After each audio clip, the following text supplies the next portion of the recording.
10อย่างความเครียดบ่เข้ามาในชีวิต 1. อย่าเปรียบเทียบกับชีวิตไผ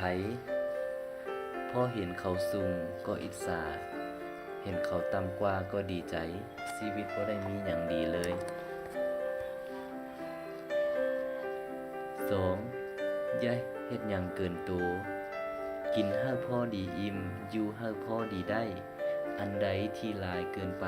จะส่งผลร้ายหลายกว่าผลดี 3. อย่ามัวแต่อิจฉานินทาคนอื่น เอาเวลาที่มีค่ามาสร้างพัฒนาตนเองดีกว่าเอาไปนั่งนินทาคนอื่น 4. อย่าเอาชนะแต่อย่างเดียวชนะการโต้เถียงแต่เสียลูกค้าชนะการเจรจาแต่บ่เหลือไผคนที่แพ้บ่เป็นจะบ่มีวันเห็นเส้นชัย 5. อย่าโมโหเครียดง่าย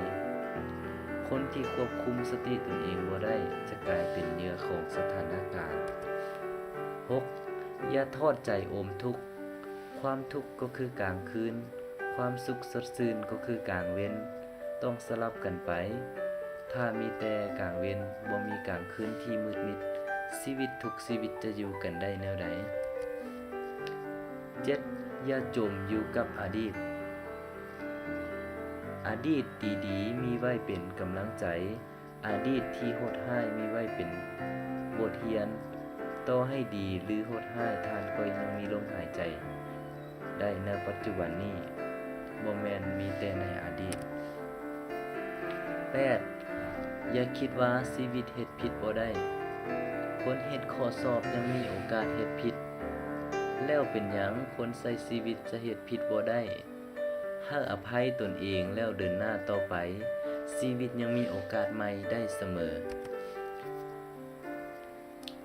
9. อย่าให้อภัยบ่เป็น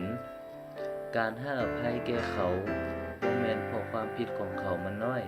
แต่ย้อนตัวเฮายิ่งใหญ่เกินไปที่จะแบกความแค้นทุกข์ใจไปตลอดทาง 10. อย่าเห็นแต่ปัญหาจนลืมหาคำตอบอยาก